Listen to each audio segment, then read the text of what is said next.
Welcome back to our series on important Galicianers of the past 2 centuries. Galicia was not all Hasidim, Maskilim, and rabbis, particularly after the 1867 emancipation of Galician Jews as a part of Habsburg reorganization. A growing stratum of Jewish bourgeoisie emerged, and they too are part of our story. Some eventually formed the earliest Zionist and socialist groups, but most did not. Most continued, like Franzos and like Gottlieb, to advocate what they called an assimilationist ideology, attacked by the Orthodox and Zionist alike as Jewish traitors. In fact, it was a continuation of the Maskilic ideal of the hyphenated Jewish identity, politically loyal to Austria, religiously or even ethnically Jewish, and culturally or nationally members of the dominant nationality, which in Galicia meant German at first until the 1870s, and after that, Polish. One of the best examples of such a man is Emil Byk, businessman, community organizer, lawyer, head of the Jewish community, member of parliament. Born in 1845 in a village near Trambova, itself a town just outside of Tarnopol, he's raised a German Jew. He studies at the University of Lviv, where he founds the first Jewish academic fraternity. Professionally a lawyer, in 1868 he co-founded the first Jewish cultural, soon political society in Galicia, called Shomer Yisrael, Guardian of Israel. Most members were part of the liberal bourgeois intelligentsia and professional class, merchants, doctors, lawyers, pharmacists, journalists, and so on. Its goal was to educate Galician Jews to be good citizens, to acquire secular education, and to become economically successful. They launched a German-language newspaper, the Israelite, and its orientation was German. The society joined the liberal Austro-German political camp. In 1873 parliamentary elections, Byk engineered an alliance with the Ukrainians against the dominant Poles, which successfully elected 3 Jewish liberals to parliament. However, during the course of that decade, Polish power firmed up, and Polonization took solid hold of the province at all levels. Germanness was no longer a viable liberal option. In the 1879 elections, the group endorsed Polish candidates. By 1883, at the latest, Byk had become an ardent Polish nationalist.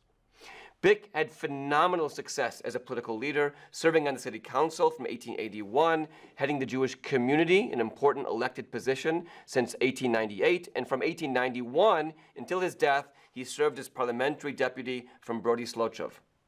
His switch from German to Polish national identity was naturally portrayed by the nascent Zionist movement, itself made up overwhelmingly at the time of Polonized Jews, as an obvious sign of hypocrisy, cowardly slavishness.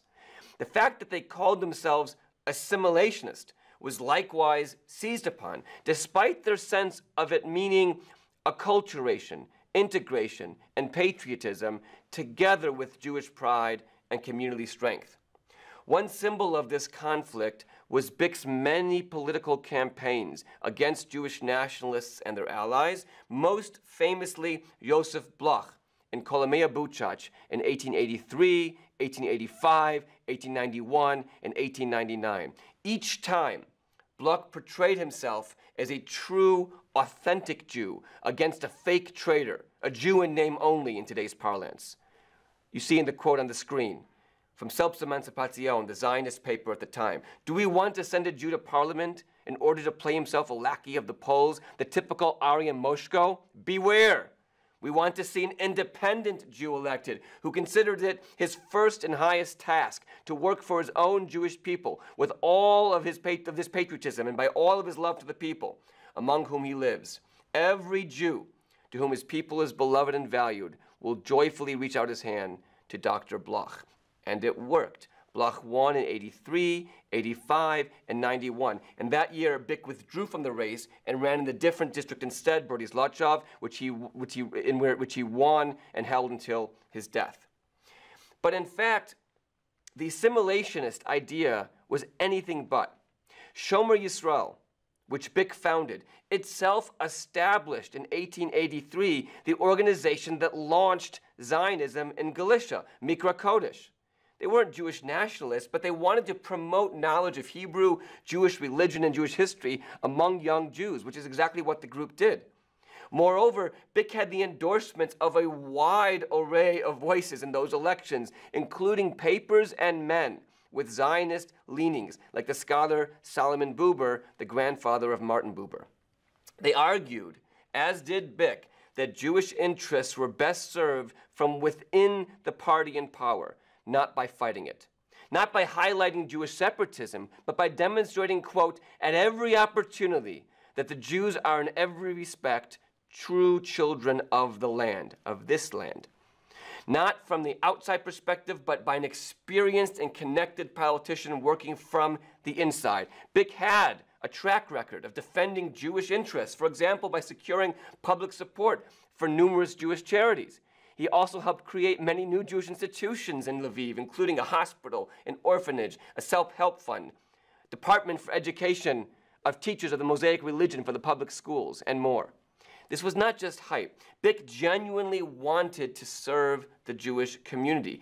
His often attacked speech in 1885 at Shomer Yisrael, calling for the group to start working for the Polonization of Galician Jewry, clearly assumed that Jews would continue to thrive as an ethnic group, as a shtam in Galicia. He demanded that the group work to elect Jewish candidates for both parliament and local city offices in order to combat anti-Semitism and to defend Jewish rights, as you see on the screen. When I say finally, he wrote, that Jews must be elected in the upcoming Lemberg City Council elections this year, this is no lapsus lingua, for I mean by it men with genuine Jewish hearts, who in this position will not simply see a highly desirable honorary position from which connections and protection can be won here and there, but rather a mandate that is obligated to activity for the public good. In short, he felt the Jews' best chance to secure equality was through acculturation and integration, by joining the Poles rather than fighting them. We want our equal place at the table of political rights, he wrote, and we want social equality. How can this succeed without our mastering the language and writing of the surrounding population? How could this be possible for us without a living world language? If we therefore strive for the education and progress of our co-religionists, so we agree with all good sons of Israel in our ultimate goal. Byk's defense of Jews lasted until his very end. Just weeks before his death, for example, he fought against the Poles, his own party, in demanding that the national minority protections in the upcoming election be applied to urban districts as well, not just the rural ones, to guarantee Jewish representatives from those cities. He also protested in Parliament the decision of the Viennese City Council to prohibit kosher slaughter.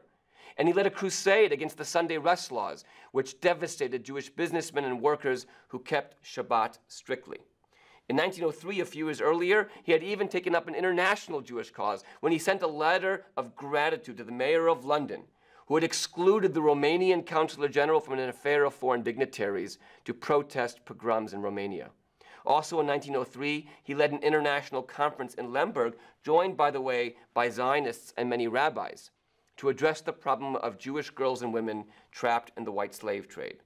All of these activities and decades of his work beforehand point to the complexity of the so-called assimilationist camp, which was often able, often more effectively than Zionists, to defend Jewish collective interests while voicing anti-nationalist, that is to say, anti-Jewish nationalist ideas.